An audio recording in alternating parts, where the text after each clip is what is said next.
আসেন আজকে আপনাদের দেখাই চীনের সবচাইতে বিপজ্জনক 3টি দর্শনীয় স্থান, যেখানে পা রাখলে আপনার শরীরে কাঁপাকাঁপি শুরু হয়ে যাবে। Number 1, stairs to heaven. এটি চীনের তিয়ানমেন পাহাড়ে অবস্থিত। এই সিঁড়িগুলো সমুদ্রপৃষ্ঠ থেকে অনেক অনেক উঁচুতে অবস্থিত। মোট 999টি সিঁড়ি নিয়ে গঠিত এই পথটি দেখতে যেমন রোমাঞ্চকর তেমনই ভয়ঙ্কর। সবচেয়ে ভয়ের বিষয় হলো এখানে আরোহীদের জন্য কোনো ধরনের নিরাপত্তা বা রেলিং নেই। সামান্য ভুল করলে ভাই খুঁজেই পাওয়াই কষ্ট হয়ে যাবে। Number 2, Buddha's hand. এটি আকাশের গায়ে তৈরি করা বিশাল এক হাতের আকৃতি।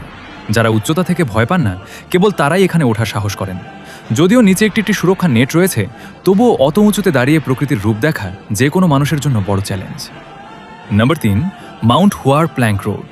এটি পৃথিবীর সবচেয়ে বিপজ্জনক হাইকিং ট্রেলগুলোর একটি। পাহাড়ের খাড়া ঢালের সাথে কাঠের তক্তা দিয়ে তৈরি এই সরু পথটি মাত্র কয়েক ইঞ্চি চওড়া। পাহাড়ের গা ঘেঁষে হেঁটে যাওয়া এই পথটিতে একদিকে খাড়া পাথুরে পাহাড় আর অন্যদিকে কয়েক হাজার ফুট গভীর খাদ। এখানে নিচে তাকানোর জন্য অনেক সাহস দরকার হবে আপনার। এখন বলুন, এই 3টির মধ্যে আপনার কাছে কোনটি সবচেয়ে বেশি ভয়ঙ্কর মনে হলো? কমেন্টে জানান, আর চ্যানেলটা সাবস্ক্রাইব করতে ভুলবেন না কিন্তু।